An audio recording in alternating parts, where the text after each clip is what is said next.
Hey guys, welcome back to another exciting episode of Fanholes. And tonight we're going to be doing one of our patented comic book sidecasts. We've been having the itch to talk about some comic books that we've all read, and we just want to share those thoughts and ideas with y'all. So this is Derek WC. I'm going to be your host tonight, and joining me tonight are two of my fellow Fanholes. Why don't you give a shout out, guys? What up? It's Mike. Justin Grimlock. So what's going down, guys? Justin, do you have a comic book that you want to talk about with the listeners for a little bit? Of course.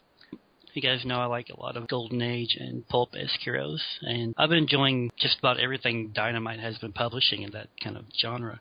But Dark Horse has recently been publishing a Captain Midnight comic book, and I've been really enjoying that. And it's kind of another man out of his era kind of thing. It takes Captain Midnight from mid to late 40s and brings him into present day. And there's all kinds of shenanigans going on. It's another one of those kind of takes on maybe his morals and his way of thinking is viewed as outdated or naive as compared to our, post 9/11, Homeland Security kind of thing. And it sounds so interesting. It's like he's kind of, I guess you could say he's kind of like the Tony Stark of his day. So when he comes forward and, you would think someone from that era would be like, oh man, you guys have stealth bombers and all kinds of these jets and things. But he's like, this is the best you guys could come up with. Like I built better planes in World War II. And everybody's just like, what? You're crazy. And he the first thing he does is he shows up and they try to capture him. They're like, who are you? You can't possibly be Captain Midnight. And he escapes and he jumps into this modern day jet. And they're like, oh, he's from the 40s. What's he gonna do? And he immediately takes off and gets away. And the rest of the story, it's he kind of reconnects with one of his old flames. It's they never quite got to have their happy moment because he was pulled through time. And he kind of has some interaction with her granddaughter, and then it's the big bad is this female Nazi, kind of a psychopath. It's she may or may not be the same character from World War II. That hasn't really been, I guess, completely sorted out. It probably is, but I think there's a little wiggle room or whatever. But Captain Midnight from Dark Horse, it's really good. That does sound interesting, yeah. Now, is he still kind of a fighter pilot type guy in this version, or does he have technology that allows him to fly of his own accord, or how does that work? I guess I haven't got that far yet. There's only maybe 4 issues out. Well, let's see. There were 3 issues, and then there was a kind of a team up with X and Ghost, and then I think there was maybe 1 or 2 issues from Dark Horse Comics Presents, but they haven't really addressed a lot of that modern day stuff. It shows him back in the day he had his own lair and his own kind of Air Force and his own team of pilots. But right now it's just he's kind of I guess he's on the run from our government because they're trying to figure out who he is, if he's some kind of security risk or some kind of psychopath, and he's also on the run from these Nazis who've probably been pulled through time with him. Oh, okay. That sounds cool with the team up with some of the comics' greatest world characters. I know those guys were popular back in the 90s. Yeah, I like Ghost anyway, so that was a pretty fun team up. But right now, I'm going to show you how easy it is to treat yourself to a nice hot cup of Ovaltine. Just heat a cup of milk, stir in 3 heaping teaspoons of Ovaltine. 1, 2, 3, and it's ready to drink. And what a drink, anytime, but best of all at breakfast, hot Ovaltine. It's good and good for you because Ovaltine supplies so many of the important vitamins and minerals children need. So, what's the way to start the day?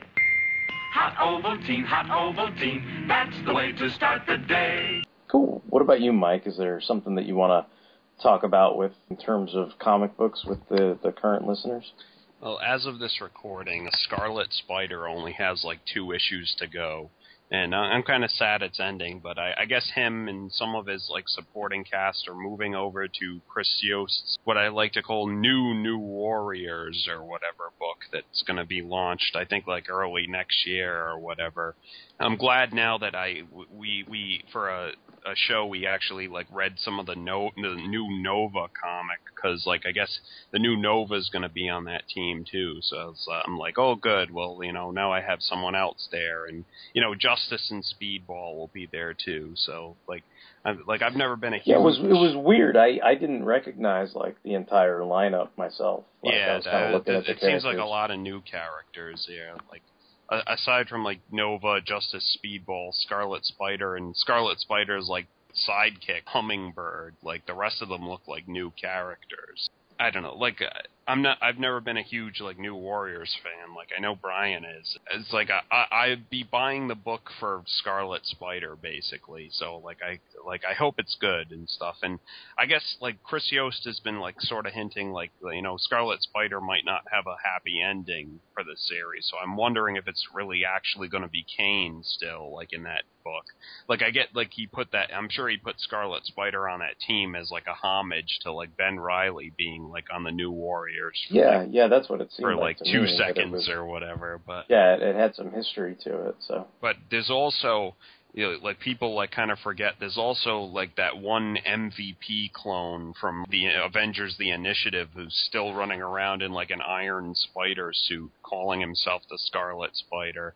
So like I wonder if that somehow will end up being him, because he was palling around with like Justice for a while, in the Initiative. Yeah, that's true. I didn't even think about that. Yeah, so like maybe Kane's gonna like either die at the end of his series, or he's gonna finally make it to Mexico, like which is what he's been saying since the very first issue. Like he's like, fuck this superhero noise, I'm going to Mexico, But who knows? So I'm kind of sad that book's ending, but I hope it is Kane, so like I can continue the adventures of my favorite 90s terrible anti-hero.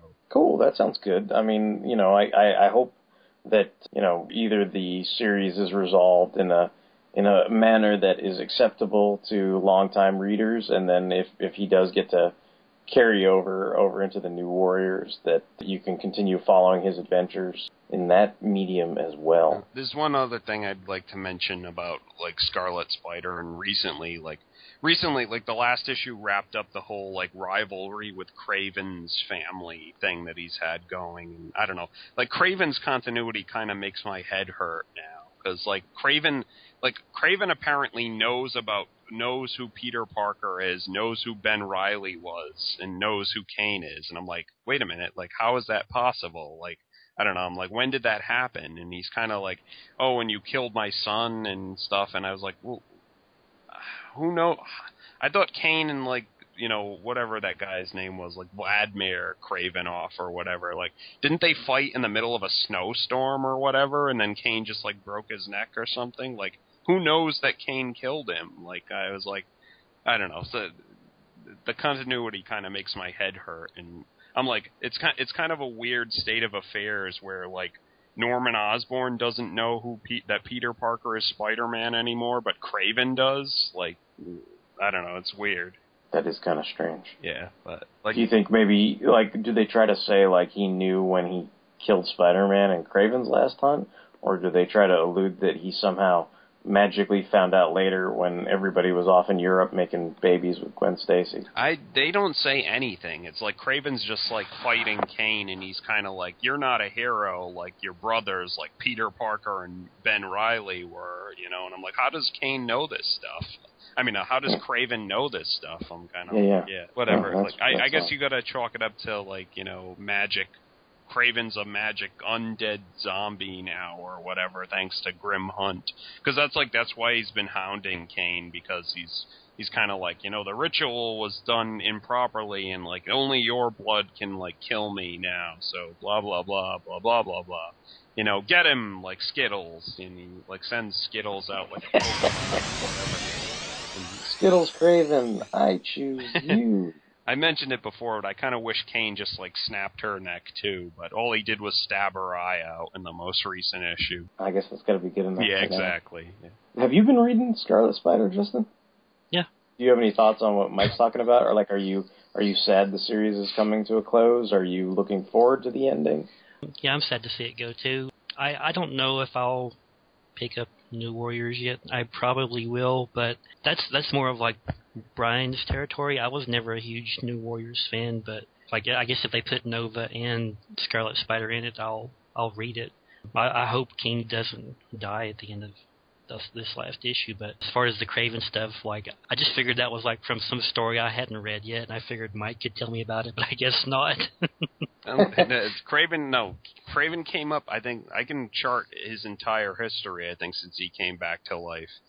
He came back, like, I guess, like, they used Kane's sacrifice or blood to bring him back, and then he was like, no, this is the wrong Spider-Man, like, I'm cursed now, like, you know, I'm an undead zombie or something, I forgot what it was, but then he showed up in that one bizarre issue of Venom where he was in the Savage Land, and he was all crazy and eating spiders again. And then, yeah, he just showed up at the beginning of, like, Scarlet Spider's, like, series, and he was kind of like, you know, and go Skittles, like attack him, you know, and stuff. But maybe when you eat Savage Land spiders, they tell you who Peter Parker's secret identity is. Yeah, I was almost expecting him to say like, and you're no hero like Flash Thompson Venom is or something, you know.